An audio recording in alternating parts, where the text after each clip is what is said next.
Hello, I'm going to share my oracle cards for today because I like to keep a little bit of a diary of them. So some I write down and some I just record. Some is just a voice recording for myself just so that I can see how I move on and move through things. So every day I choose, let's see, I've got 5 oracle cards and a tarot card. And my cards today were very interesting for the oracle. So my first one was accept my uniqueness, which I do. I know that I'm different, unique, and I've accepted my whole life. So I don't care how the world perceives me. I am what I am or who I am. I was put here for a reason, to be the individual I am. The second card that came up is Grasshopper Spirit, Take a Leap of Faith, which I thought was very good. And the third card, actually, completely different deck, it says, the message says, come to the edge. Come to the edge. And they also have, 2 of them have numerology thing, which I look up as well, which were very interesting. But this one says, come to the edge. And interestingly enough, the first blurb in the book says, have courage, take a leap of faith. The courage will come back in a minute. Have courage, taking a leap of faith. Overcoming fear and accepting risk. So it basically says sometimes we have to face the unknown, and it's okay to be afraid, and sometimes we have to take risks in different areas of our life.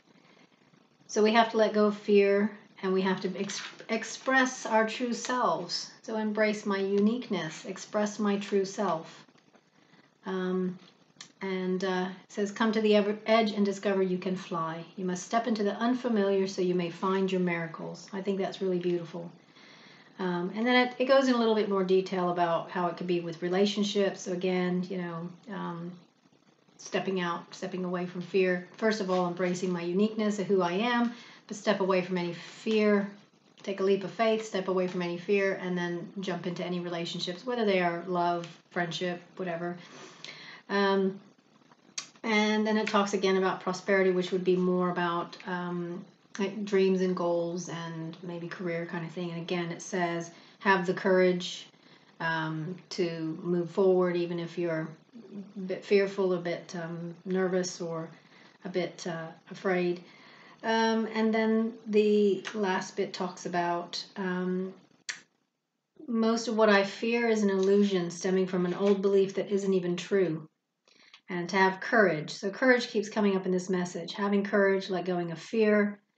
And it says, you will not watch everyone else get what you want while you are left alone and unloved. So the universe has your back, basically. And it goes into the detail of false evidence appearing real is fear. Fear is hovering over you. The more you dwell on fear, the more real it will become. So it's a really lovely message about, as I say, overcoming fear, having courage. Even when you're not feeling confident, Spirit will always catch you. And it's interesting because I'm feeling a little bit low on confidence today. And I think partly because I'm a little tired. I think I'm being affected by the current Earth energy. I got a connection there. I wouldn't say I'm clairaudient, but I do hear different tones. And when I said that, I had this like thing when I said I was a bit low on confidence at the minute. It's maybe my guide saying, please don't be low on confidence. But I think I'm just a bit tired because of the current energies. So the next card that I drew was Diana, which this came up last month, interestingly enough, just before the full moon, because the message talks about the full moon and energies. So maybe it's telling me that, that there will be some energies coming to my way. This again talks about moving forward with unwavering faith. Know the universe is supporting you. Diana is helping you to awaken your divine ability to manifest what you deserve. Any fear, there's a fear again, any fear is only a reminder that whatever you are working on or through is an important issue for your growth. Your focus is strong now. Be particularly powerful at the full moon. So I think that's a really beautiful message. And then the final card, and I know I mentioned this the other day, this synchronicity. 4 days in a row, the same card has come up for me, which is Rose, open my heart.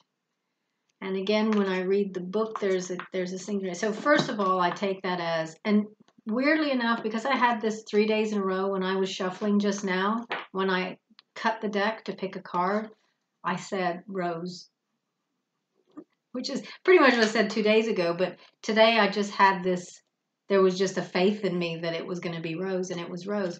But I realized more than the fun of me seeing the synchronicities, there's an important lesson, because I think opening my heart is really vital for me, because yeah, I think it's something I really need for my growth. So I'm happy that I'm being reminded from the guides. But it's interesting in the book. I won't read the whole thing because it's quite lengthy, but it talks about courage again. So I've mentioned courage in regards to some of the other cards. It says that the term courage comes from the root word cor, the Latin word for heart. So it talks about courage lies within the heart, and to unlock the heart chakra is the key to many wonderful experiences. So it's unlocking the heart chakra helps to release fear, and helps to release any kind of self-doubt or problems with confidence. So it's really, really beautiful, and it's about making peace with things, letting go of anger and resentment, regret, forgiving myself, forgiving others. I'm getting, my guides are agreeing with me. I can always tell. So it talks about opening the heart and to forgive and to, I think, yeah, that's pretty much what it is. Forgive and let love in my life, and not just love, romantic love, but love, friendship love. So this to me is hugely important, and the fact that I've had it 4 days in a row, I think really means a lot. I would imagine there's things I can do to help myself with that, so I need to look into that. I know meditation and prayer, which are like they're on my to-do list. I mean, I do it, but you know what I mean. I want to get into it more regularly. I can't say I do. I pray every day, but I can't say I meditate every day. So I've got to kind of do more, get more into it. It talks about visualization. I can't even say the word, which I think helps. Meditation helps with. And it just talks about Rose battles the feeling of apathy, unworthiness, and alienation. And it's time to open up to experience life. That's really beautiful. So, and it also, the very kind of final bit says, do not afraid to take risks. Take a leap of faith. So, the other cards talked about taking risks, take a leap of faith in love and friendship. So that's beautiful. So it's a really helpful message. Anyway, I just wanted to share. Like I said, I like to record my cards anyway, because sometimes I revisit them just to see how much I've come forward and grown and healed. So I'm always healing, but the rose, like I said, 4 days in a row, 4 days in a row. So the universe is telling me, heart chakra, Terry. Anyway, thanks for listening, and namaste.